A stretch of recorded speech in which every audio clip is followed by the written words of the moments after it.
Bien, el tema del día de hoy es farmacoterapia genitourinaria. Está a cargo de mi persona. Yo soy la doctora Ana Lucía Tacuna. A ver, un ratito. Ya. La farmacoterapia genitourinaria la hemos dividido en tres patologías importantes. Uno es el manejo de las infecciones del tracto urinario, las famosas ITUS. En el caso de los varones, el manejo de la patología prostática, pero el manejo no quirúrgico de la patología prostática, porque vamos a ver cuando desarrollemos el tema, que hasta cierto punto se puede manejar de forma médica y ya a un siguiente etapa ya tiene que ser quirúrgica. Y adicionalmente a esto, vamos a hablar un poco de las prostatitis, tanto las agudas como las crónicas. Y finalmente, dentro de esta terapia, es importante el manejo de la litiasis renal, que también tiene componente quirúrgico, pero siempre hay algunas condiciones médicas que debemos manejar para darle alivio al paciente hasta que llega a la cirugía, o en algunos casos no es necesario llegar a la cirugía, ¿no? En las etapas tempranas se puede hacer manejo médico de esta patología. Y entonces, comenzando con el primer grupo de patologías, vamos a tener el manejo de las infecciones del tracto urinario. Es una patología muy frecuente, sobre todo en la edad adulta, en las mujeres, ¿no? Y es por eso que como médicos generales debemos saberlas manejar bien. Bueno, dentro de las generalidades, la infección del tracto urinario está definida como una infección bacteriana o fúngica en la orina. Sabemos que la orina, por definición, es un líquido estéril, por lo cual no debería tener microorganismos en ella.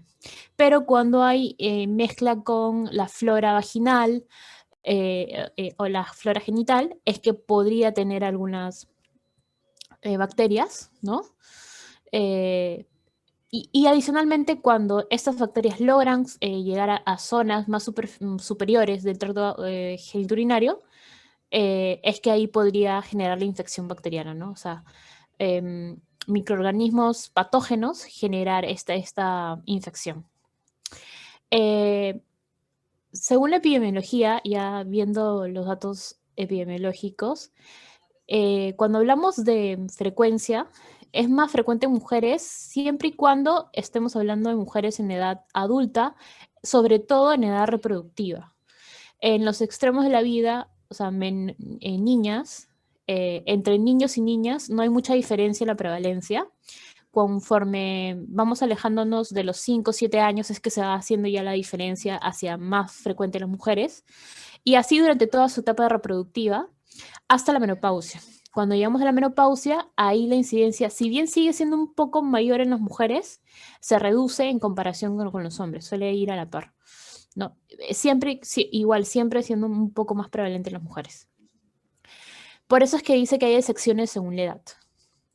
Eh, Esto quiere decir que si, por ejemplo, nosotros encontramos una infección urinaria en un varón, es que hay una patología asociada, que puede ser una prostatitis o puede ser una litiasis renal. Justamente estas patologías que también vamos a ver están muy asociadas con el cuadro de una infección urinaria. A veces el paciente tiene prostatitis y no hace sintomatología hasta que debuta con una infección urinaria. Eh, También suele darse con frecuencia en aquellas personas que tengan alteraciones en las vías urinarias. Estas pueden ser congénitas o por alguna alteración propia de una postcirugía, ¿no? Este, entonces, cuando hay alteraciones de las vías urinarias que hacen que haya una estrechez a nivel de la luz de los uréteres, es que va a propiciar que haya una mayor éstasis urinaria y esto, por principios de capilaridad, las bacterias van a poder ascender con mucha mayor facilidad. ¿Cuáles son los agentes causales de esta ITU? Principalmente las enterobacterias que van a ir de la zona, la zona rectal hacia la zona vaginal.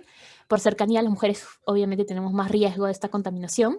Entonces, las enterobacterias a la cabeza de E. coli es la más frecuente causante de infecciones urinarias. Dentro de este grupo también debemos considerar al Proteus, Klebsiella y a Serratia. O sea, E. coli como un 90% de prevalencia y las demás el otro 10%. Todas las demás el 10%, ¿no? Proteus, Klebsiella, Serratia, Acinetobacter, Staphylococcus aureus también es considerado, sobre todo cuando estamos hablando de itus intrahospitalarias, y la famosa Pseudomonas aeruginosa. Como les menciono, estos últimos relacionados específicamente a itus intrahospitalarias asociados al uso de dispositivos intrauretrales, ¿no? También hay que considerar a los enterococos y no debemos olvidar que no solamente las bacterias causan itus, también los hongos. Y dentro de los hongos que pueden causar itus, el más frecuente es la Candida albicans. Es así como nosotros vamos a clasificar a la ITU en dos tipos. La ITU no complicada, la ITU complicada. ¿Por qué? Porque desde el punto de vista de manejo, la ITU complicada la manejo ambulatoriamente y la no complicada la manejo de forma ambulatoria y la complicada ahí tengo que valorar la necesidad de hospitalización o no. Según ciertos criterios que vamos a ver más adelante. La ITU no complicada es considerada o también llamada el grupo de la cistitis. ¿Por qué? Porque generalmente lo más frecuente es que se ubiquen en zonas de bajas. También la pueden encontrar en la bibliografía como ITU baja, ¿no?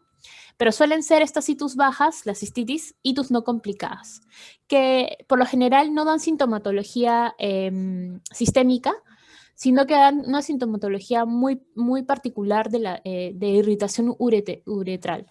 O sea, la uretra se inflama. Los síntomas asociados pueden ser, sobre todo, disuria, dolor al orinar, polaquiuria, sensación de micción frecuente, tenesmo, que es esa sensación de que terminamos de miccionar y todavía no hemos completado la micción y hay un dolor, y dolor suprapúbico. Los tres síntomas de disuria, tenemos polaquiuria, son sobre todo relacionados a esta irritación uretral, y el dolor suprapúbico es un dolor inespecífico, pero que también se asocia a ITU. Cuando ya hablamos de itus complicadas, pueden ser dos tipos. Las pielonefritis, que lleguen a infectar la zona de los uréteres y el riñón, o incluso puede llegar a urosepsis. Urosepsis es cuando estamos hablando ya de una sepsis, como pudieron ver en la clase del doctor Rojas, pero ya desde un punto de partida urinario. O sea, esta infección urinaria se diseminó de tal forma que me está dando un cuadro de sepsis. Adicionalmente a los síntomas de cistitis que puede presentar el paciente con estas patologías, se le va a asociar síntomas sistémicos como fiebre, escalofríos, náuseas, también está incluido, pérdida del apetito también, pero principalmente fiebre y escalofríos. Adicionalmente puede haber dolor lumbar o dolor pélvico, que es por lo que generalmente en el examen físico se hace la técnica de puño percusión lumbar.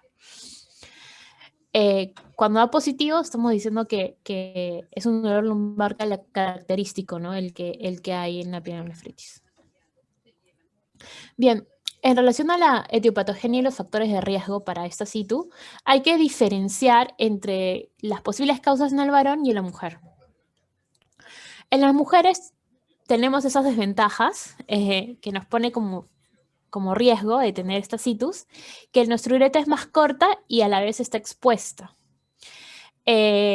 Haciendo que el trayecto que necesiten las bacterias, por así decirlo, recorrer, sea mucho más corto. Entonces le permite llegar a la vejiga mucho, mucho más fácilmente que lo que haría con el varón cuando la uretra es más larga y por ende el recorrido es mayor, ¿no?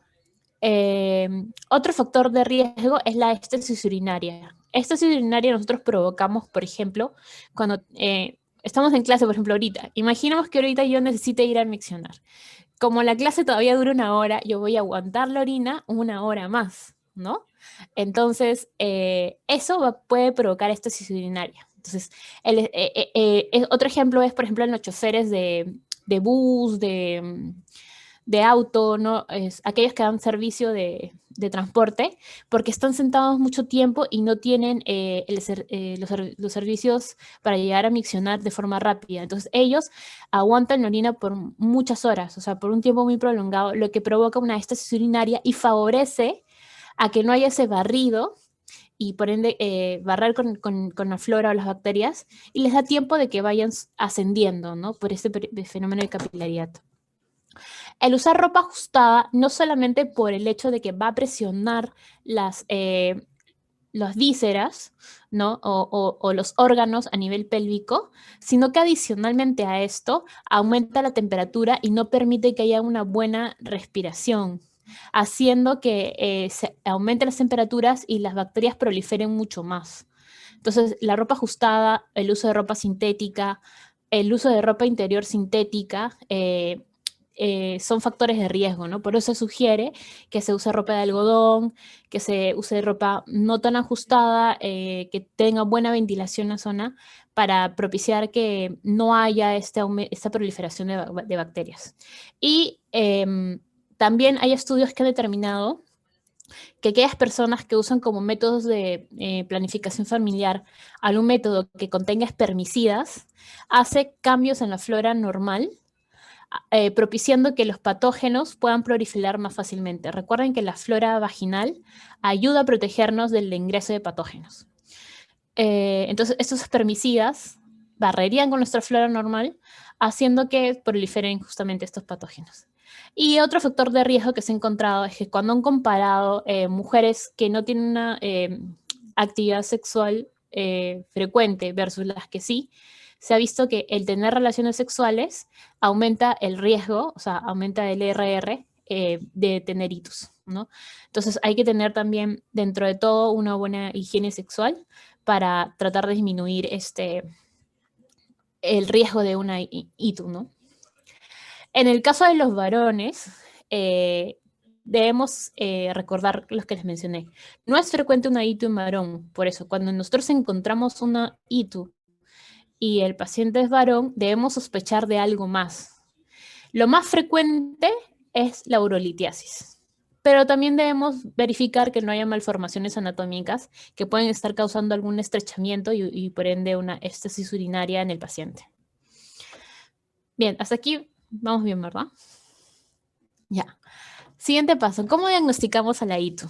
El rol estándar, el que me va a determinar que realmente hay una infección urinaria, es el urocultivo. Yo hago un cultivo de la orina y si hay crecimiento bacteriano, yo estoy confirmando la presencia del patógeno.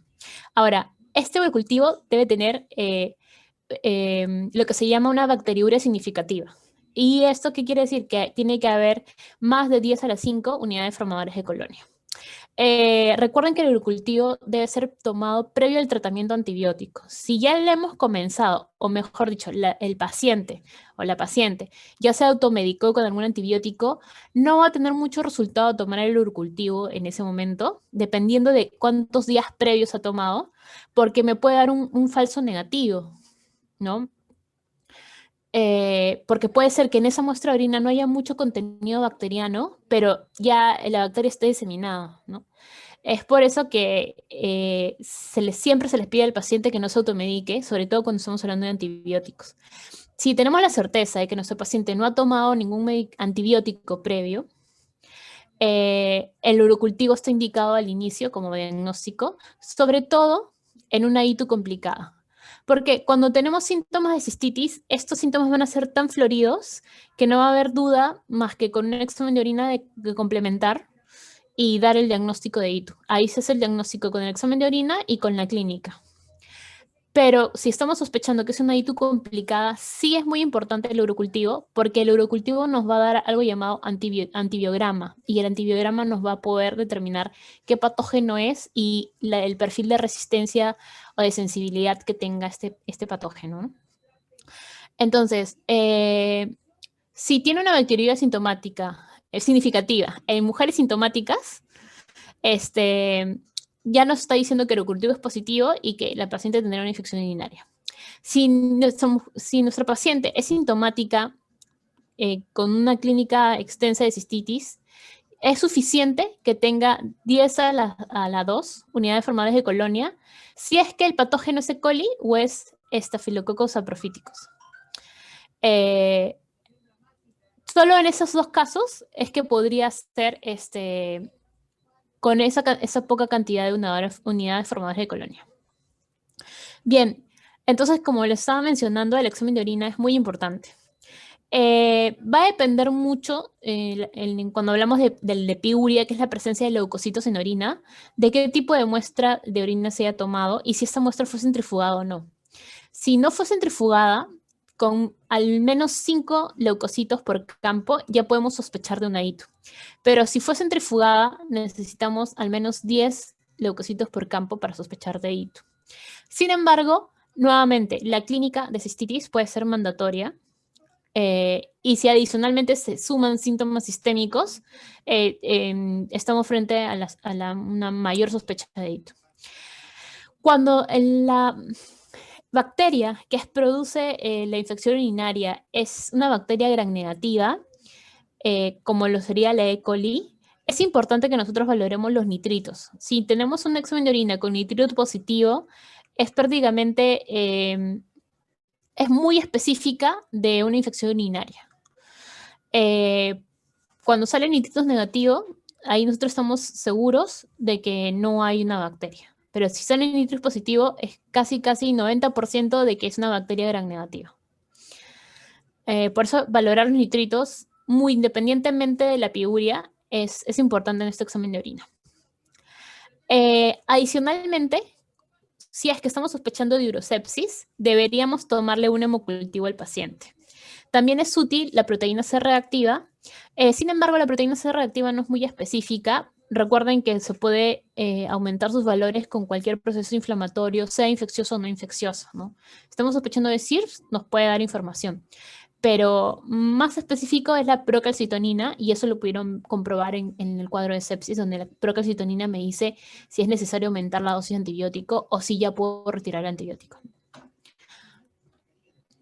Bien, este gráfico es para que nosotros nos centremos un poquito, no solamente lo que buscamos con el entendimiento de el manejo de la ITU es, una infección, doy antibiótico, no. Es entender por qué doy ese antibiótico y por qué ese antibiótico es el de primera línea y no el de segunda o de tercera, ¿no? Eso es lo más importante, porque la información que le estoy brindando acá está en la mayoría de guías de manejo y no es como que muy diferente una guía de otra, pero sí es importante entender por qué ese es el medicamento de primera línea y no uno diferente. Bien, entonces cuando hablamos de antibióticos debemos recordar las concentraciones plasmáticas del fármaco versus el tiempo que yo doy el fármaco. Entonces, esta curva es esa curva específicamente de concentración tiempo. Es una curva de concentración plasmática de droga.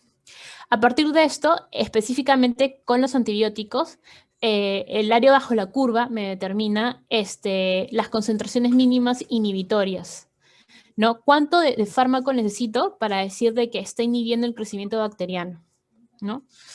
Así nosotros podemos determinar que hay antibióticos de dos tipos, unos que son dosis dependiente y unos que son tiempo dependiente. ¿En qué consiste esto? Cuando yo tengo un antibiótico que es concentración tiempo, dosis dependiente, quiere decir que mi antibiótico va a ser más efectivo cuanto más veces por encima de la concentración mínima inhibitoria se encuentre. A ver, voy a usar el puntero. Sí. Entonces, yo doy un antibiótico y este nivel es la concentración mínima inhibitoria. Cuanto más veces por encima de la concentración, es decir, que mata más bacterias y las mata más rápido. Y no es tan importante el tiempo que esté por encima, es más importante cuántas veces más por encima esté. Cuanto más veces más por encima esté, es más efectivo. Haciendo entonces que este tipo de antibióticos yo los pueda dar en una sola dosis, a pesar de que su tiempo de vida media es muy corto.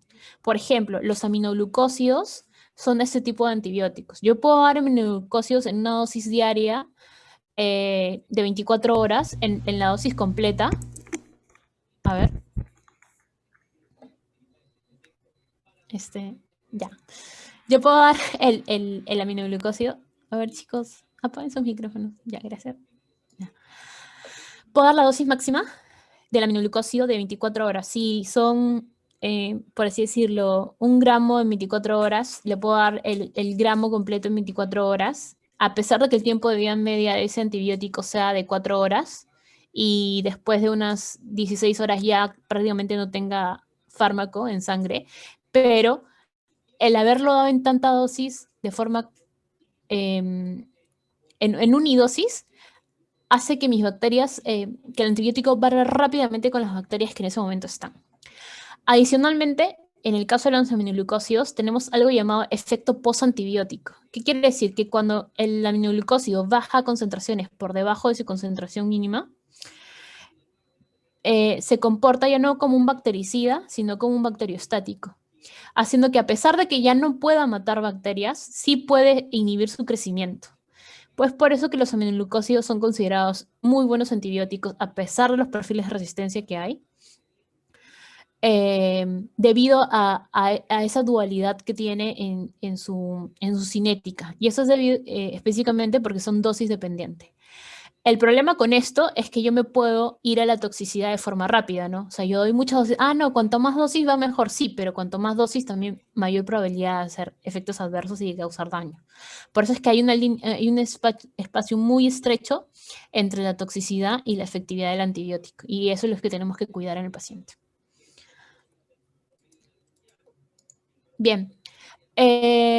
Luego tenemos a los antibióticos que son tiempo dependiente.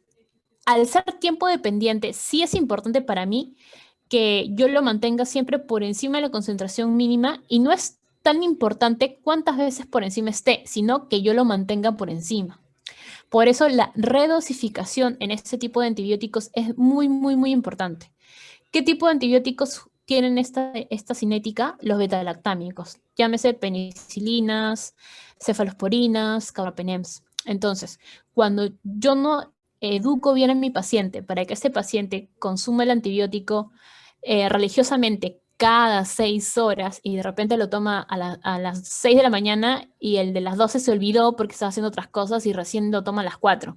Eso puede hacer que haya una falla en mi tratamiento. ¿Por qué? Porque voy a hacer que mi concentración que estaba acá, a las 12 que tenía que nuevamente hacer una redosis y volver a subir, se vaya al piso. Y aquí ya no está siendo efectivo el antibiótico. Y pueda generar resistencia a ese antibiótico. La bacteria genera sus mecanismos de resistencia y vuelve a ser resistente. Entonces, con los antibióticos que son tiempo dependiente, para mí es muy importante que yo mantenga las redosis en los horarios adecuados para que la concentración plasmática nunca esté debajo de la concentración mínima inhibitoria y por ende tenga el efecto antibiótico que ejerce, ¿no? Que en este caso es la inhibición del crecimiento de la pared bacteriana, ¿no? Bien, entonces, ahora que ya hemos aclarado un poquito qué tipo de antibióticos vamos a utilizar, vamos a iniciar el manejo de la ITU no complicada, que es la cistitis. Generalmente ese tipo de patología se lleva como tratamiento ambulatorio, ¿no? No se hospitaliza a las pacientes que tienen cistitis o a los pacientes que tienen cistitis. Normalmente debemos utilizar un antibiótico con el conocimiento de la epidemiología local. Debemos saber qué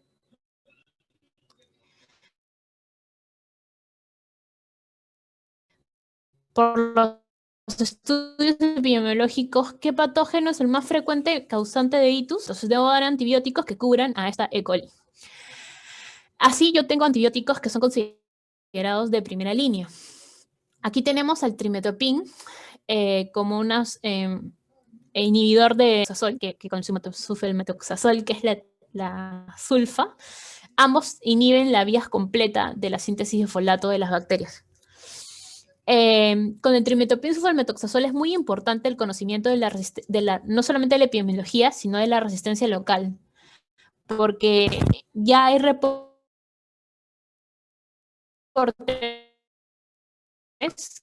de un patrón de resistencia muy alto del trimetopin sulfametoxazol aquí en Perú. Otra cosa que el cotrimoxazol, que también es llamado Bactrim, que es el que antes, bueno, cuando yo era chiquita, ustedes ni habían nacido seguro, lo daban para todo. Era tan bueno porque tiene un muy buen espectro de acción que se daba para las faringitis, se daba para la citus, se daba para las diarreas, se daba para todo, se daba trimetopin sulfametoxazol, haciendo que se vuelva como lo que tenemos actualmente, ¿no? Uno va a la farmacia y compra un antibiótico y el de la farmacia les vende. Entonces, los patrones de resistencia se volvieron muy altos al trimetopin sulfametoxazol. Sin embargo, para el manejo de ITU, si hay un buen perfil de resistencia, o sea, la resistencia es baja al trimetopin, se puede utilizar. Si no, la opción es nitrofurantoína. Y si ustedes pueden darse cuenta que nitrofurantoína es un antibiótico que no lo han escuchado para otras patologías. Y es específicamente, nitrofurantoína es un antibiótico, podría decirse, exclusivo para infecciones urinarias. Y eso les voy a explicar más adelante por qué. Luego tenemos a los macrocristales de nitrofurantoína, que es una fórmula que puede hacer que se concentre más la nitrofurantoína, siendo que ya no necesito darlo cada 8 horas, sino lo puedo dar cada 12 horas. Otro antibiótico es la fosfomicina trometamol, ¿ya? Que en este caso específico, este antibiótico más o menos sigue la cinética de dosis dependiente, porque yo le puedo dar una monodosis y tener el efecto completo de haberlo dado el tratamiento por 3 días. Pero en este caso yo doy una monodosis de 3 gramos. Y por último tenemos al pitmecilian, ya, que es un profármaco, o sea, es un antibiótico en su forma de profármaco, que necesita metabolizarse para recién volver a su forma activa. Entonces la forma activa sería el mesilian, nuevas, que es considerada como que una prima en el grupo de las penicilinas, y que lo bueno de este antibiótico es que me cubre a cepas BLE positivo, ¿no? ¿Qué es un patógeno BLE? Es aquella productora de beta-lactamasa de espectro extendido, o sea, es un patrón de resistencia que crean algunos patógenos, como por ejemplo la E. coli. La E. coli es un productor de BLE. Entonces, pitmecilian va muy bien con este tipo de patógenos, ¿no? Bien, avanzamos. Volviendo al trimethoprim sulfamethoxazol, el espectro de acción es que actúa tanto en bacterias gram positivas y en algunos gram negativos, y también en algunos protozoarios. Dentro de las enterobacterias que cubre está E. coli, está Klebsiella, está Shigella, Salmonella y las enterobacterias, el Enterobacter. Por eso, trimethoprim sulfamethoxazol es como que la primera opción en el tratamiento de un AITU, porque justamente cubre cualquier patógeno probable de hacer un AITU. Sin embargo, solamente yo lo debo utilizar si es que mi patrón de resistencia local no es alto. O sea, más del 30% de resistencia local, ya no me arriesgaría a usar trimethoprim sulfamethoxazol y me iría por nitrofurantoína. ¿Cómo actúa ese trimethoprim sulfamethoxazol? Inhibe la síntesis de folato. Hacen que el PABA, el ácido paraminobenzoico, no se degrade hacia ácido dihidrofolato y luego hacia tetahidrofolato. ¿Y por qué es importante? Porque a partir de este ácido tetrahidrofolato es que las bacterias producen sus purinas y por ende pueden formar sus ácidos nucleicos. Si no tienen, o sea, las bacterias no pueden consumir fuentes exógenas como nosotros de ácido fólico. Entonces necesita producirlo de otras fuentes. Y al bloquear nosotros la síntesis al bloquear estas enzimas, bloqueamos la síntesis. ¿Qué es lo que han hecho las bacterias? Han creado vías metabólicas alternas con las cuales ya no importa que el trimethoprim sulfamethoxazol les bloquee estas dos enzimas, al tener una vía alterna pueden producir las purinas de otra forma, ¿no? En el caso del trimethoprim sulfamethoxazol, en la parte de su farmacocinética, tiene una excreción renal principalmente por filtración glomerular, lo que hace que haya una buena concentración del fármaco en la nefrona. Por ende, es muy bueno para el tratamiento de una ITU. Entonces, si tenemos alta resistencia, recuerden, no debemos utilizar trimethoprim sulfamethoxazol. Bien, en el caso de la nitrofurantoína, la Sociedad Americana de Enfermedades Infecciosas recomienda que sea la dosis de 100 en lugar de la de 500 cada 12 horas por 5 días. Entonces, pero si no tuvieran la formulación de nitrofurantoína de 100, se puede utilizar la de 500 cada 8. ¿No? Pero idealmente se debe utilizar la dosis de 100. ¿Qué cubre nitrofurantoína? Cubre gram positivos y gram negativos. Dentro de los gram positivos tienen al Enterobacter fecalis, Staphylococcus atrophiticus, el Enterococcus faecium, que más o menos serían el 50% de todos gram positivos. Los gram negativos cubre E. coli y Citro. En el caso de nitrofurantoína, tiene pobre actividad contra Proteus, errata y Pseudomonas, por lo cual está limitado no para las citus complicadas, sino para las citus no complicadas. O sea, la cistitis, ahí va nitrofurantoína. El problema con nitrofurantoína es en su farmacocinética, porque si bien puede tener una biodisponibilidad del 50% cuando la administramos por vía oral, tiene muy bajas concentraciones plasmáticas y tiene pobre penetración en los tejidos, haciendo que, por ejemplo, de repente tengo una infección intestinal por E. coli, pero no va a poder penetrar bien ese tejido, entonces nitrofurantoína no va a ser un buen antibiótico. Entonces, por la capacidad de nitrofurantoína de tener pobre penetración en los tejidos, en la diversidad de tejidos, es que no se puede utilizar para otras infecciones que no sean las infecciones urinarias, ya que sí tiene una buena eliminación renal. Entonces, nitrofurantoína se concentra a nivel de la nefrona y es ahí donde puede ejercer su acción contra estos patógenos. Si no tuviera esa capacidad, nitrofurantoína no lo podríamos usar. Entonces, nitrofurantoína es un antibiótico, entre comillas, de exclusividad urinaria, debido a que su pobre penetración en los tejidos hace que lo que llega al plasma llegue a los tejidos. Perdón, lo que llega al plasma llega a la parte urinaria de la nefrona y ahí es donde más o menos se concentre y ejerza su efecto antibiótico. ¿Qué efectos adversos puede tener nitrofurantoína? Náuseas y vómitos principalmente. Se ha descrito como un efecto adverso raro, una anemia hemolítica, que generalmente está asociada con que haya deficiencia de la glucosa 6-fosfato en el paciente, ¿no? Rash cutáneo y neuropatía periférica, pero eso también es muy, muy, muy raro. También se ha descrito en algunos casos que puede haber un pulmón de nitrofurantoína cuando hay sobredosis de nitrofurantoína y que esto podría hacer un patrón similar a una fibrosis pulmonar. Bueno, la indicación es que se da no solamente para el tratamiento, sino para la prevención.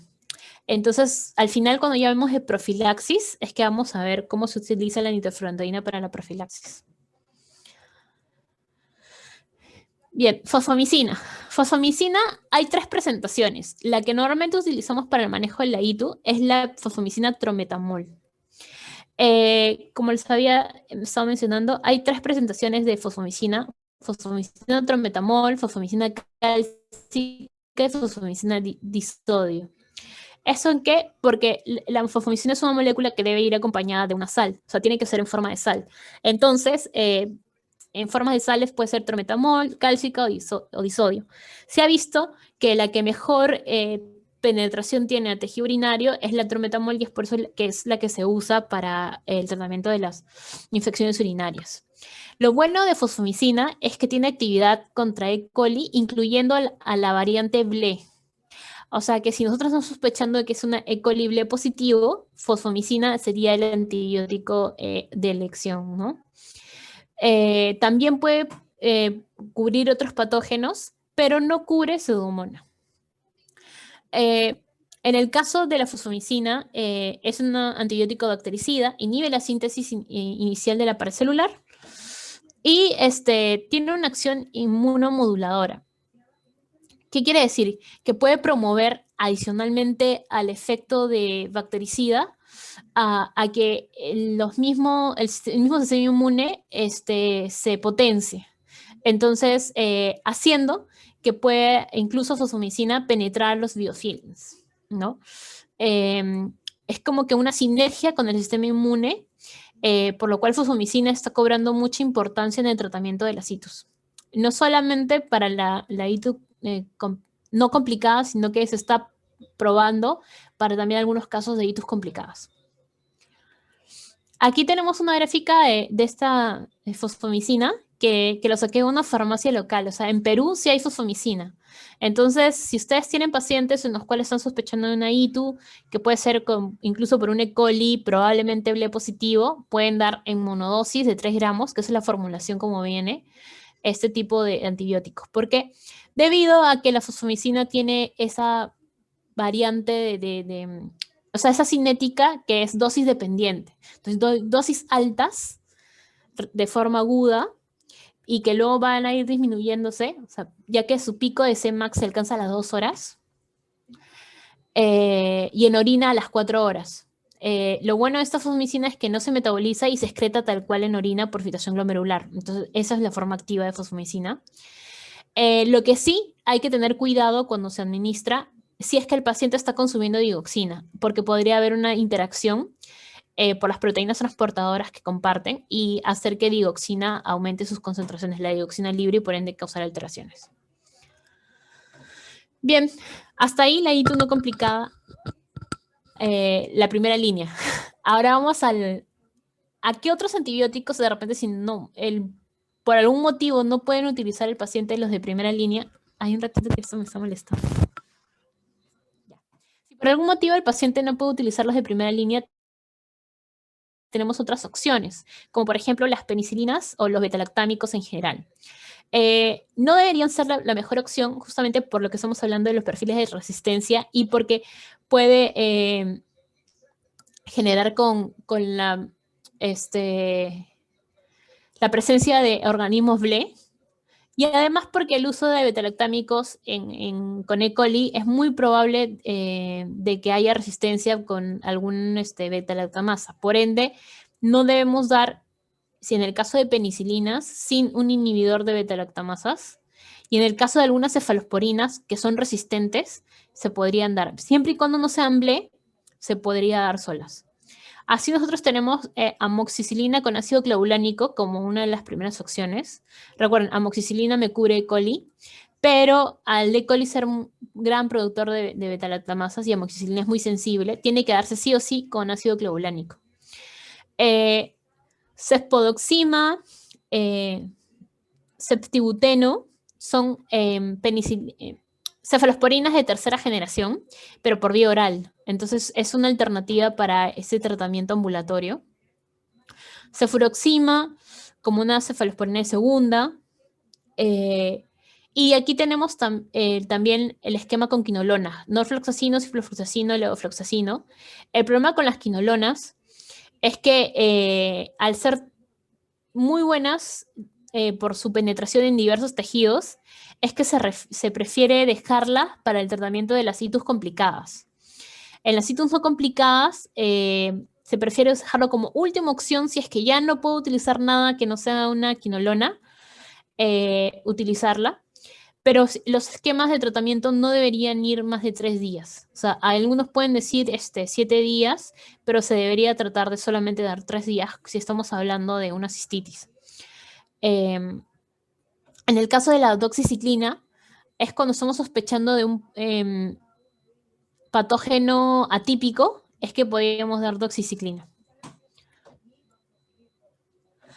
Bien, ahora pasamos a la ITU complicada. Aquí, para el manejo de la ITU complicada, hay que valorar los criterios de hospitalización de forma muy individual. ¿Por qué? Porque puede ser que sea un paciente joven, pero que no tolere la vía oral porque tiene muchas náuseas y vómitos. Entonces, ese paciente no lo voy a mandar a su casa por más que tenga 20 años, ¿no? Pero si tengo un paciente adulto mayor que con probabilidad de alteración de la conciencia, que es dependiente, yo no lo mandaría a su casa, tendría que hospitalizarlo sí o sí. Por eso tenemos, así como en neumonía hay criterios de hospitalización, ¿no? También hay criterios de hospitalización a ITU, pero son criterios de hospitalización generales. Hay que hacer una valoración individual en el sentido de mi paciente puede tomar antibióticos por vía oral. Si yo lo doy parenteral, es probable que él lo pueda llevar en su casa, porque se puede dar un tratamiento ambulatorio con una dosis inicial parenteral y ver si la probabilidad de seguir el tratamiento en casa. Esta opción de dar un tratamiento ambulatorio con una dosis inicial parenteral se suele dar cuando yo estoy dando quinolonas, por ejemplo, una dosis inicial endovenosa y luego por vía oral. En el caso de betalactámicos sería con una ceftriaxona endovenosa y luego pasar para una cefalosporina de tercera vía oral o una de segundo si es que no hay de tercera vía oral. Porque recuerden que acá en el Perú no tenemos cefalosporinas de tercera por vía oral, o por lo menos no es frecuente utilizarlas. O dar aminoglucósido endovenoso, la dosis diaria de 24 horas, como dosis única. En esos casos, sí se puede manejar de forma inicial parenteral y luego ambulatoria. Si ya de todas maneras necesita estar hospitalizado, vamos a ver cómo serían los esquemas de tratamiento. Sobre todo si estamos sospechando de urosepsis. Ahora, opciones, aquí tenemos a las cefalosporinas de segunda y de tercera por vía oral. Y en el caso de las quinolonas, ciprofloxacino o levofloxacino. Siendo que el levofloxacino no es tan usado en ITU, debido a que al ser una quinolona respiratoria prácticamente, se prefiere para las infecciones respiratorias, incluyendo TBC. Entonces, el de primera línea sí o sí sería ciprofloxacino en este caso. ¿Cuál es el problema en esto? Que generalmente el paciente se automedica y en la automedicación de la ITU, ciprofloxacino siempre lo usan bastante y es un antibiótico muy bueno, pero para ITU complicada. Entonces, para una cistitis toman ciprofloxacino de frente y hace que nos barramos muchas escaleras de tratamiento previo hasta llegar al ciprofloxacino. Entonces, es muy malo eso de la automedicación. Hay que educar bien a nuestros pacientes y a nuestra familia. Bien, cuando ya estoy convencido de que sí o sí necesita mi paciente manejo hospitalario, yo puedo dar fluoroquinolanas como monoterapia o hacer esquemas de aminoglucósidos más beta-lactámicos. Puede ser cefalosporinas de amplio espectro con un aminoglucósido o penicilinas de amplio espectro con un aminoglucósido. Y la otra opción es dar carbapenens, pero los carbapenens van solos. Debido a que dentro de los betalactámicos, el carbapenén es el de mejor espectro. Puede con todos los BLE y puede con las cepas resistentes de Pseudomonas. Si sospecho de que el patógeno es Staphylococcus aureus porque puede ser una ITU intrahospitalaria, el tratamiento para Staphylococcus aureus es con vancomicina o una opción es linezolid. Incluso ceftarolina, que es la cefalosporina de quinta generación, también es una opción en lugar de vancomicina. O telavancina, que es un nuevo aminoglucósido que también se puede utilizar. Dentro de los aminoglucósidos que se pueden utilizar tenemos gentamicina, tobramicina, pero hay que valorar la nefrotoxicidad de tobramicina. Y en el caso de las quinolonas, ciprofloxacino, levofloxacino. Y en el caso de las penicilinas, cefotaxima y ceftriaxona. Ceftriaxona sobre todo porque no necesito el ajuste de la dosis por función renal. O sea, lo bueno de ceftriaxona versus las demás cefalosporinas es que si la infección urinaria hace que haya una deficiencia o una insuficiencia renal, así sea leve, ceftriaxona no necesita reajustar dosis, pero en cambio las otras cefalosporinas sí necesito hacer ajuste de dosis. Otras opciones son, en el caso de los carbapenems, ertapenem, meropenem, doripenem, los carbapenems en general. Recuerden que ertapenem sería el que yo puedo utilizar si es que no sospecho de pseudomonas, porque si es pseudomonas, ertapenem no se podría utilizar. Si solamente sospecho que es un E. coli BLE positivo, ertapenem, meropenem, doripenem van muy bien. Incluso sería como dentro de los carbapenems, el inicial ertapenem, y si sospecho pseudomonas, recién voy a meropenem y doripenem e imipenem. Específicamente, se ha visto que doripenem, a diferencia de las infecciones en las neumonías, doripenem en las ITUs va mucho mejor, sobre todo en aquellas cepas súper resistentes. También se puede utilizar piperacina tazobactam, sobre todo si sospecho justamente de estos pseudomonas resistentes. Y otra opción también es trimethoprim sulfamethoxazol, pero recuerden, va a depender mucho de la resistencia local, ¿no? Pero podría ser una opción. Finalmente, ¿qué consideraciones especiales debo tener en relación a las ITUs? Bueno, primero, medidas generales que deben seguir todos los pacientes. Si es una mujer premenopáusica, no utilizar espermicidas como método anticonceptivo. ¿Por qué? Porque van a agarrar la flora vaginal normal, que justamente es la que nos protege de otros patógenos, y así prevenir que esos patógenos colonicen esa zona. Hay algunos estudios que anteriormente mencionaban que el consumir jugo de arándanos o el jugo de cítricos hacía que la orina se acidificara y por ende prevenía las recurrencias. Actualmente ya se sabe que no es tan confiable para prevenir las recurrencias y que la variabilidad que tendría en el pH urinario no es tan significativa. Si son mujeres posmenopáusicas, se ha visto que cuando se usan estrógenos vaginales disminuye la prevalencia de ITU, porque mejora la lubricación de la zona, porque recuerden, cuando hay resequedad puede haber como que microlesiones y eso propiciar que haya una proliferación bacteriana. Entonces, el uso de estrógenos vaginales disminuiría la prevalencia de ITU. Sin embargo, por el contrario, si utilizamos estrógenos sistémicos, aumentaría la prevalencia de ITU y ahí, en ese caso, la paciente posmenopáusica debe usar antibiótico profiláctico. Entonces, si se van a utilizar estrógenos en la paciente posmenopáusica para prevenir ITU, en todo caso deben ser estrógenos vaginales y no sistémicos, porque en el caso de sistémicos aumentaría la incidencia. En algunos casos puede haber bacteriurias asintomáticas. Quiere decir que por algún motivo la paciente se hace un urocultivo, sale positivo, pero la paciente no presenta síntomas. Solo se debe dar tratamiento a esta bacteriuria asintomática en las gestantes. ¿Por qué? Porque el riesgo de partos prematuros o de sepsis fetal, ¿no? O en el caso de profilaxis, si es que va a haber una cirugía urológica, porque ahí sí la probabilidad de que el patógeno vaya de zonas bajas a zonas más altas es alta, es mayor. Entonces hay que, en esos casos es el único caso en que se da el tratamiento de estas bacterias asintomáticas. Si es gestante, el tratamiento se da con cefalexina o con nitrofurantoína. En el caso de que fuera una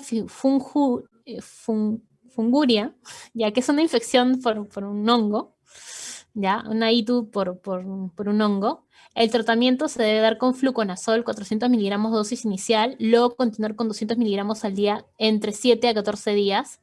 Pero si el perfil del patógeno es cándida resistente a este fluconazol, la opción es anfotericina B como tratamiento. Generalmente suele ir bien con el fluconazol nada más y no se llega a anfotericina B. ¿No? ¿Qué pasa si la paciente presenta ITUs recurrentes? ¿Cuándo se considera una ITU recurrente? Cuando hay 2 episodios en 6 meses o 3 en un año. O sí, hay 2 episodios en 6 meses o 3 en un año. Se ha visto en todos los estudios que el tratamiento antibiótico profiláctico para las ITUs recurrentes es efectivo, ayuda a disminuir las recurrencias. Entonces, si una mujer tiene 4 ITUs al año, pueden no tener ni uno, o sea, efectivamente. Los tratamientos son iguales que con las gestantes. Puede ser nitrofurantoína o cefalexina como tratamiento antibiótico, pero ustedes se pueden dar cuenta, se puede dar como una dosis diaria a la mitad de la dosis que usualmente se suele usar como tratamiento, o puede ser una monodosis poscoital. ¿Qué quiere decir? Que solamente cuando la paciente tenga relaciones sexuales es que va a consumir el antibiótico. Se ha visto que en los 2 casos el tratamiento para las recurrencias es efectivo, sobre todo si el coito es el factor de riesgo para la paciente tener estas recurrencias, va muy bien en la monodosis poscoital. Bien, hasta ahí la parte de la situ. La parte de patología prostática y la parte de litiasis ya es más cortita. La de ITU sí fue un poquito más larga. Así que vamos a avanzar. Hasta ahí ITU se entendió bien, ¿verdad? Bueno, ya preguntas me hacen al final. Bien, en el caso de la patología prostática, vamos a comenzar con la hiperplasia prostática benigna. Vamos a ver que la próstata es un órgano que generalmente está intrapélvico y que no es fácil examinarlo porque está en una localización que no es accesible. En el caso específico de la hipertrofia prostática benigna, esto se produce porque el músculo liso, que es parte de la estructura de la próstata,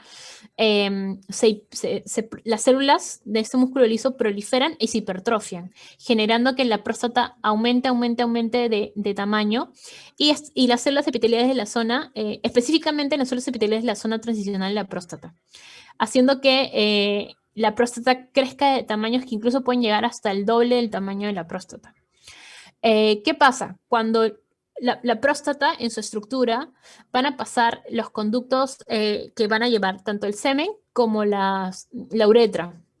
Entonces, si la próstata crece, puede obstruir y dificultar el vaciado, tanto de la vejiga como de la próstata, y también dificultar el control y el almacenamiento tanto de la orina como de las secreciones prostáticas, ¿no? Entonces, estos trastornos pueden producir síntomas de alteraciones de las vías urinarias y también que impacten de forma negativa en la calidad de vida del paciente. Que generalmente hay nicturia, el paciente se levanta a orinar,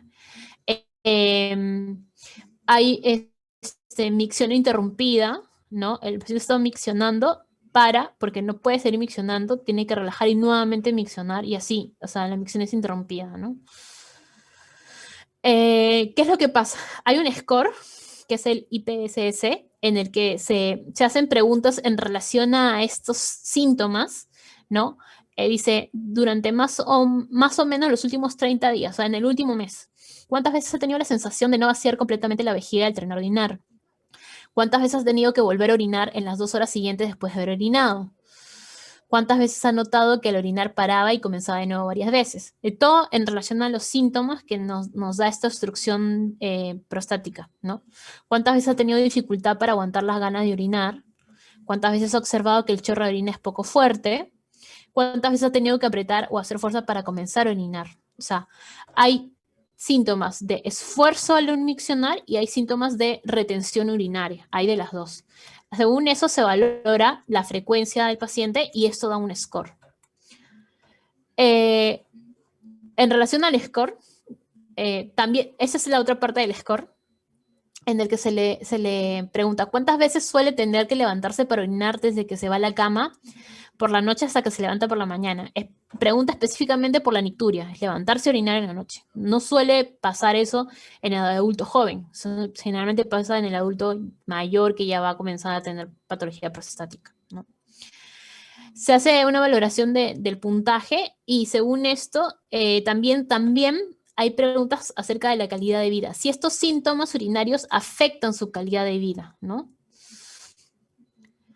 Al final, esta valoración más el examen, la anamnesis, el tacto rectal y el examen físico, así como un análisis de orina y en la actualidad también el antígeno prostático específico, que no se le hace a todos, sino aquellos que se está sospechando altamente de patología prostática, sobre todo para tener un valor base y a partir de eso hacer el control.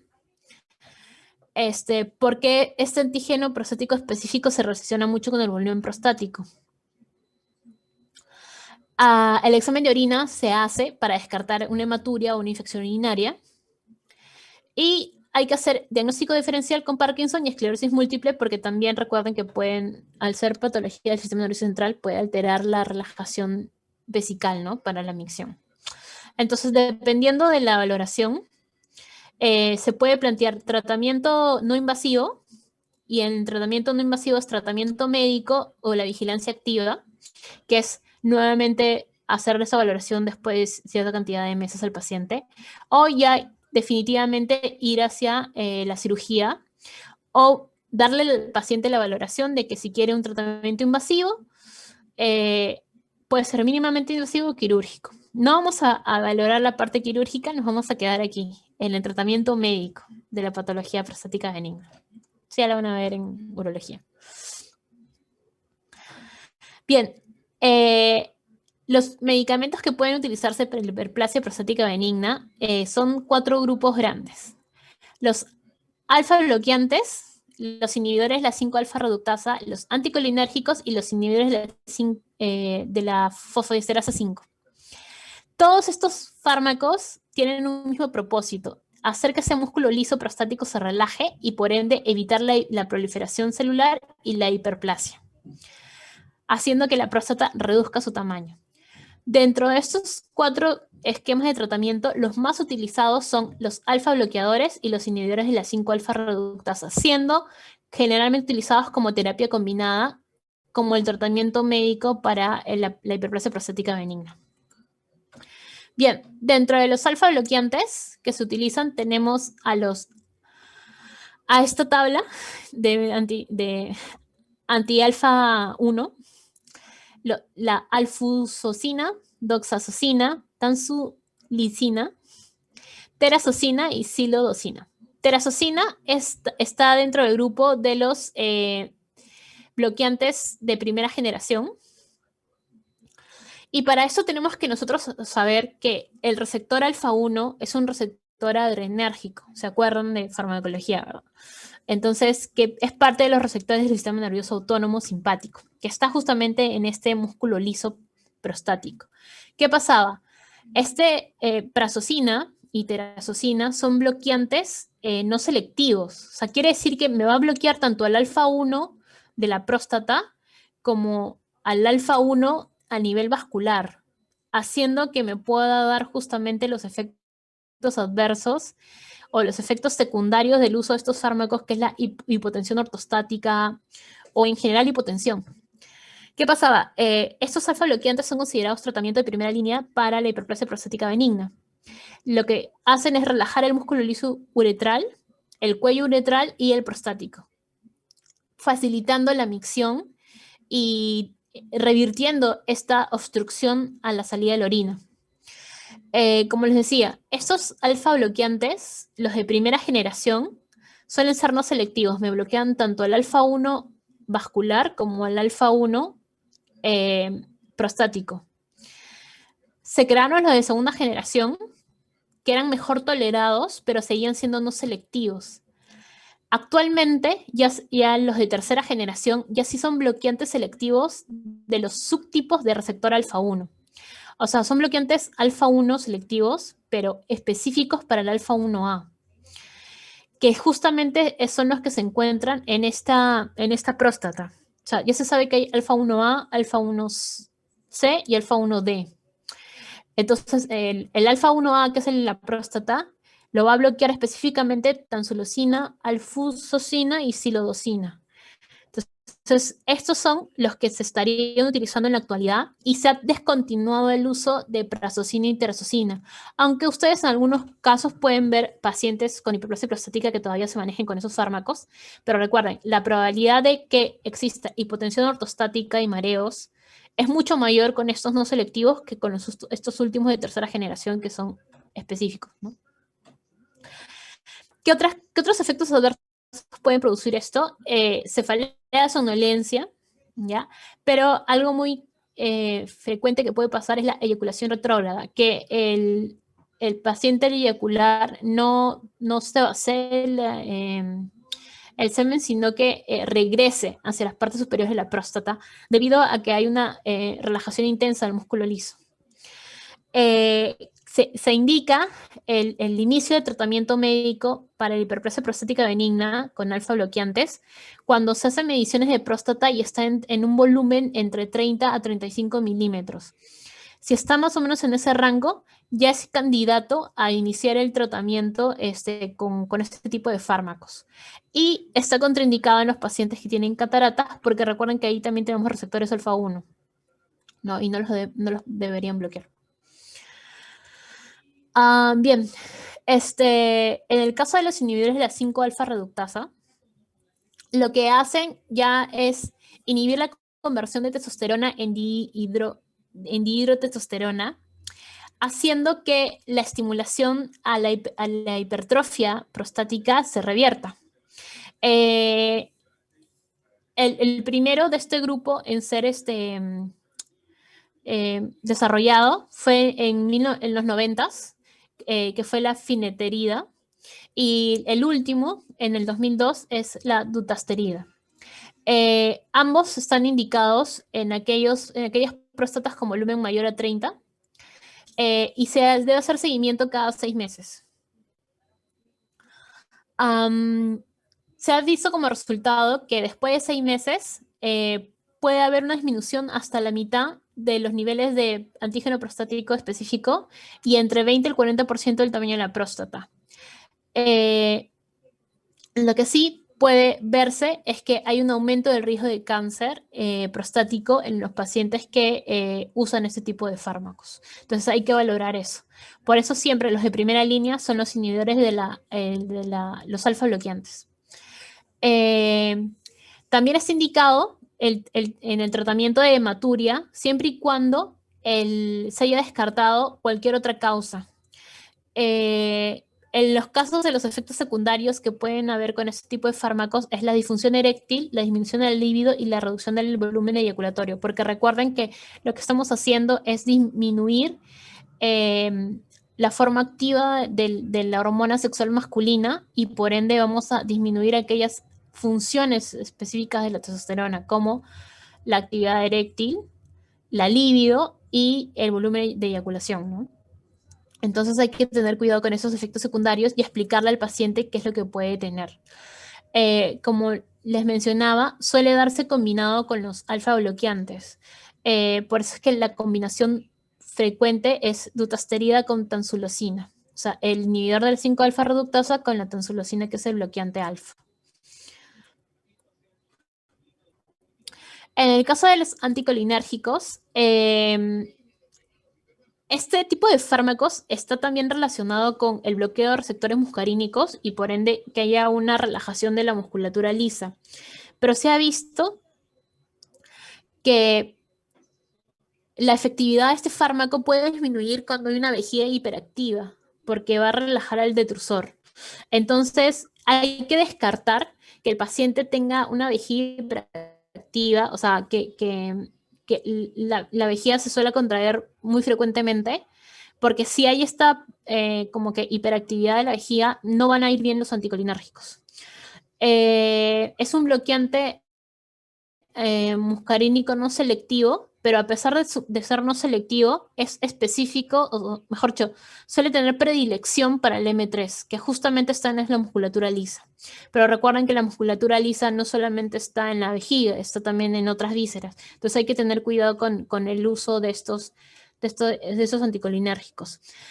Sobre todo porque puede causar justamente los efectos de anticolinérgicos, ¿no? Como los efectos de atropina, serostomía, taquicardia y edema.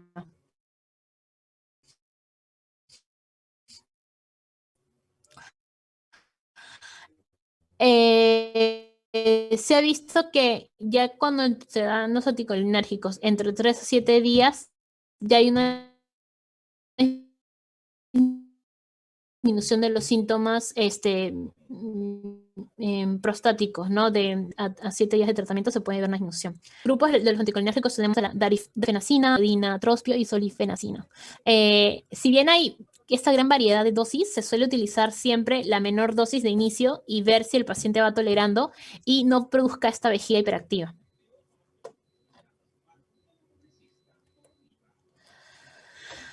Bien, y por último, en el caso de los inhibidores de la fosfodiesterasa 5, nuevamente son fármacos que lo que van a hacer es inhibir la fosfodiesterasa y por ende propiciar que haya relajación del músculo liso.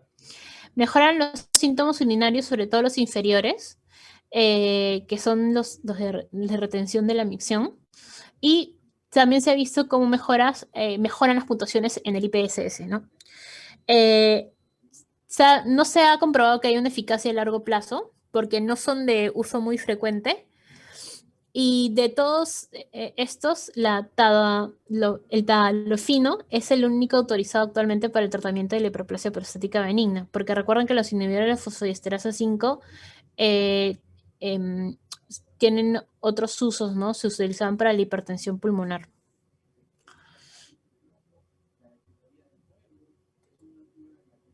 Bien, ahora vamos a la prostatitis.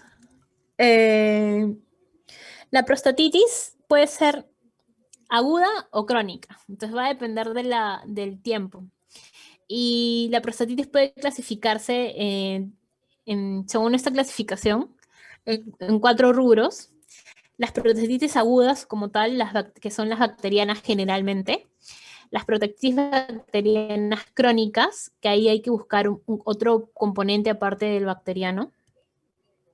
Y porque eso hace que haya la prostatitis bacteriana crónica y la prostatitis crónica, o también llamado síndrome de dolor pélvico.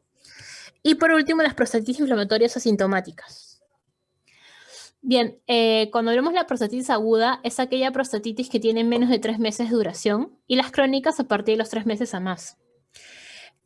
Para poder clasificarla en que sea bacteriana o no, tenemos que tener un cultivo de líquido prostático o seminal positivo.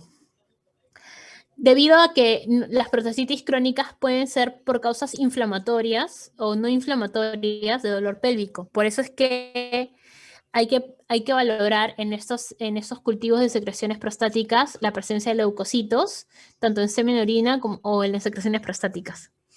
La agente etiológico causante de las prostatitis bacterianas suelen ser las mismas, o las ITS o las ITUS. Así tenemos como causantes al E. coli, a la clamidia, al micoplasma. Los síntomas son específicos de inflamación de la zona baja. Por eso podemos tener síntomas miccionales irritativos como cistitis, polaquiuria, y obstructivos como si fuera una hiperplasia prostática benigna. Pero la diferencia es que las prostatitis se suelen dar más en gente joven que en gente mayor. La hiperplasia prostática benigna se suele dar más en gente mayor. También se pueden acompañar a estos síntomas sistémicos como fiebre, escalofríos y urosepsis, sobre todo si esta prostatitis está asociada a una ITU.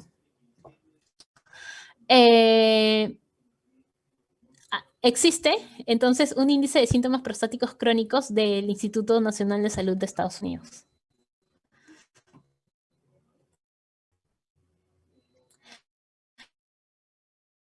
Bien, para el diagnóstico hay que hacer el líquido prostático. Pero en este caso, el cultivo de orina debe ser el cultivo del semen y orina por separado, o el cultivo de orina de mitad de chorro, o la orina tras un masaje prostático, para que tenga contenido de secreciones prostáticas esa orina. ¿Cuándo se dice que es positivo el cultivo? Si es que se encuentran leucocitos, que indica que hay un componente inflamatorio, o si se encuentran bacterias. No, porque recuerden, ni la orina ni el semen deben tener bacterias, son líquidos normalmente estériles. Entonces, si hay presencia de bacterias, sobre todo si estamos hablando de cultivo de semen, es que hay una prostatitis. El tratamiento de la prostatitis va a depender del tipo de prostatitis. Si es bacteriano, sea agudo o crónico, se tiene que dar antibióticos. En el caso de este tipo de patología, sea aguda, el tratamiento debe ir entre 4 hasta 6 semanas. O sea, son tratamientos a largo plazo. La primera línea de tratamiento es con fluoroquinolonas. Y aquí no hay cambio con otros antibióticos, porque las fluoroquinolonas son los que me van a cubrir tanto patógenos probablemente de ITS como patógenos urinarios. Entonces, las fluoroquinolonas con ciprofloxacino cada 12 o levofloxacino 500 al día es las primeras opciones a utilizar. Otra opción sería el trimetoprim sulfametoxazol, pero recuerden, igual que con la ITU, yo tengo que valorar el perfil de resistencia local. Si tengo síntomas de infección sistémica, ahí podría valorarse la necesidad de tratamiento endovenoso, hospitalario, con ampicilina, 2 gramos cada 6 horas, y gentamicina, 1 gramo, de 1 a 1,5 miligramos kilo cada 8 horas, hasta que se da la fiebre.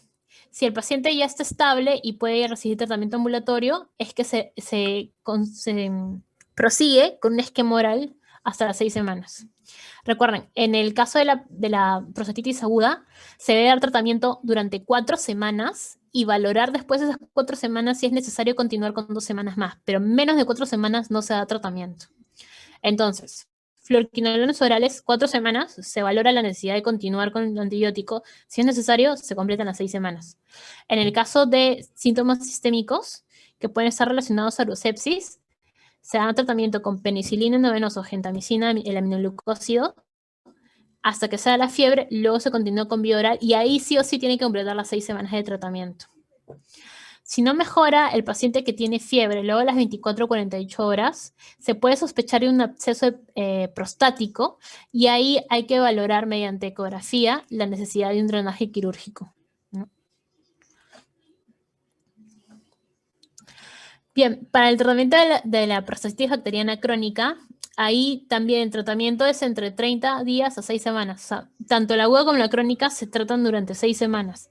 Pero en el caso de la crónica hay que valorar si es que después de las 6 semanas se necesita continuar con el tratamiento por 2 semanas más.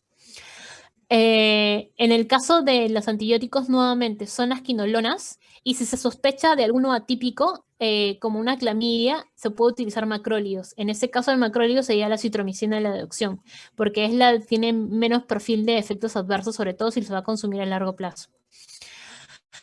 En el caso del síndrome del dolor pélvico crónico, ahí el tratamiento no es específico, ¿ya? No se usan antibióticos a menos que haya un cultivo positivo, ¿no? Y el tratamiento aquí es con justamente los alfa bloqueantes, como si fuera una hiperplasia prostática benigna, y el uso de AINES, como ibuprofeno o naproxeno.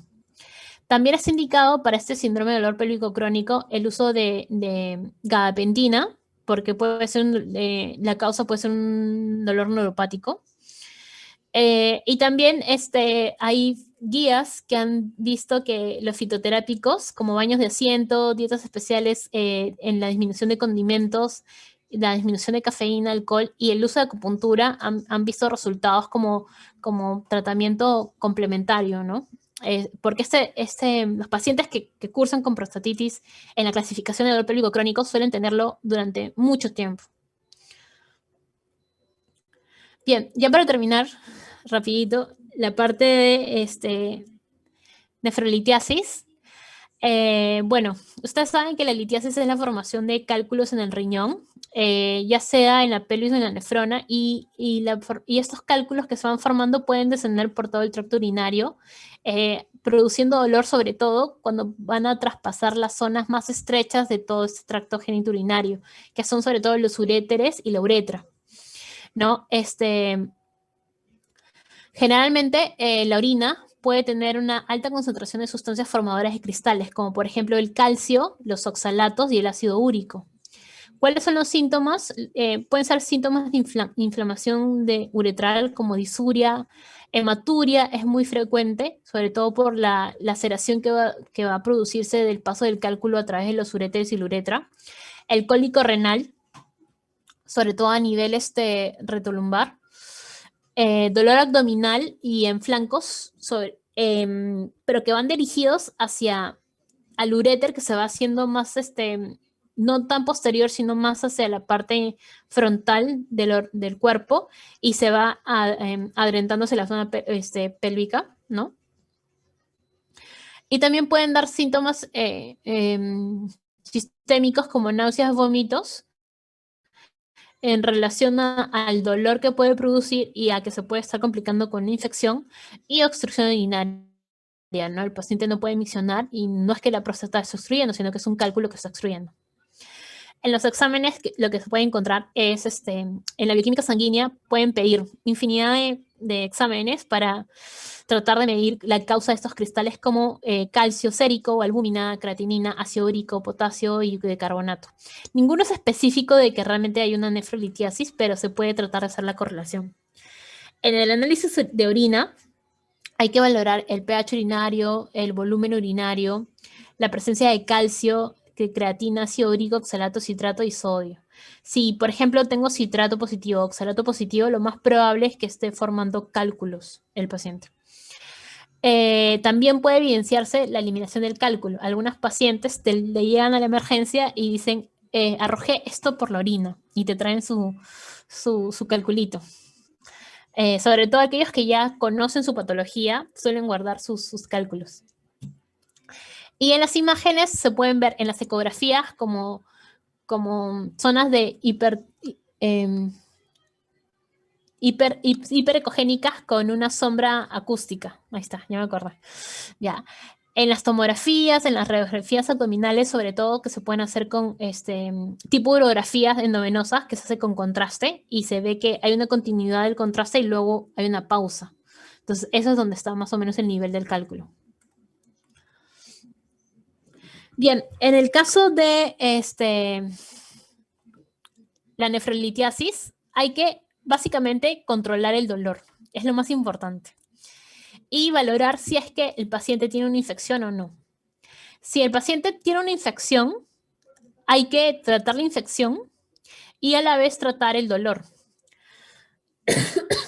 Pero si el paciente no tiene infección, hay que valorar el tamaño del cálculo. Si es más de 10, lo más probable es que no logre evacuar y tiene que hacer una evaluación neurológica completa para ver si hay necesidad de algún tratamiento quirúrgico o litotripsia, ¿no? Que es la otra opción. Y en el caso de, si es un cálculo menor a 10 milímetros de diámetro, ahí sí puede haber observación, se puede dar algunos tratamientos médicos, ¿no? No solamente para el tratamiento del dolor, sino para tratar de relajar la musculatura al uso del uréter y la uretra y verificar si es que el cálculo sale. Si el cálculo llega a salir, simplemente hay observación y tratamiento y reevaluación.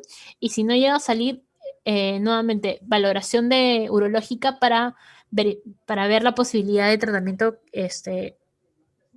litotripsia o quirúrgico.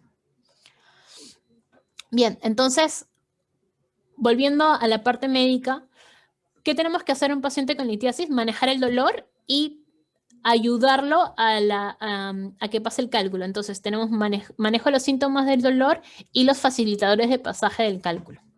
Entonces, debemos nosotros calmar el dolor e hidratar bien a nuestro paciente, porque eso va a propiciar que haya la expulsión del cálculo.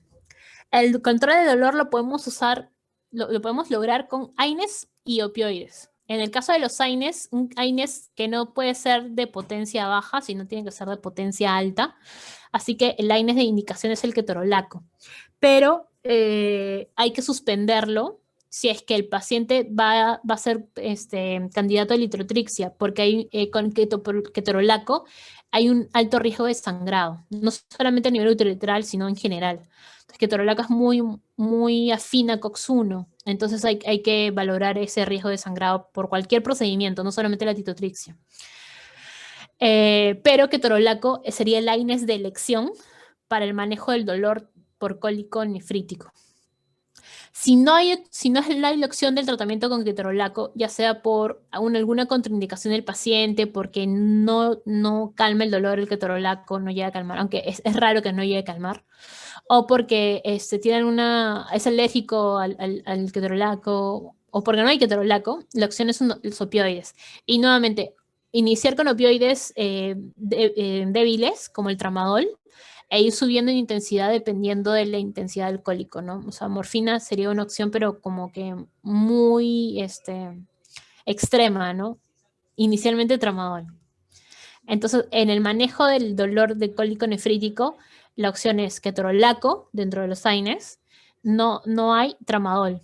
Es más, el manejo en sí es dar un AINES más un facilitador del paso del cálculo, que en este caso los antiespasmódicos como la iosina sería el manejo conjunto más frecuentemente utilizado. Ketorolaco como AINES y iosina como relajante del músculo liso. Entonces, ¿qué pasa? Que cuando el cálculo va bajando, va inflamando la zona y el músculo liso inflamado se contrae más.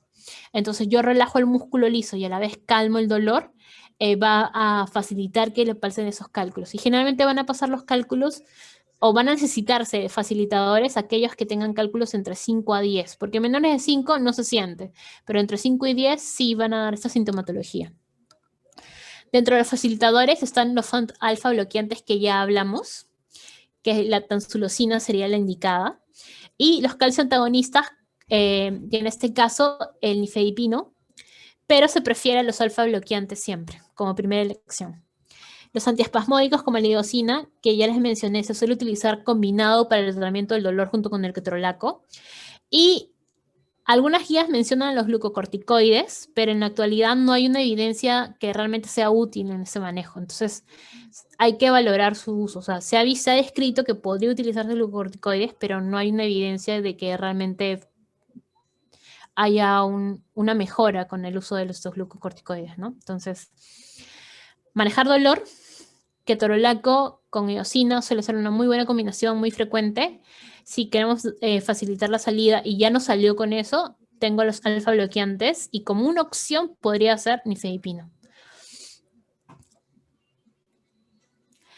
Ahora, si es un paciente que ya tiene nefrolitiasis, lo que hay que es que evitar la recurrencia. Y aquí la parte de la terapéutica no farmacológica es muy interesante.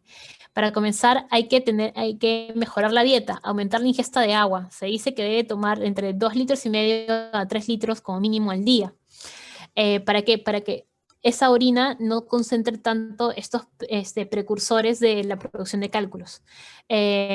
Disminuir aquellos alimentos que contengan oxalato, porque el oxalato es el que va a propiciar la formación de cálculos de oxalato de calcio.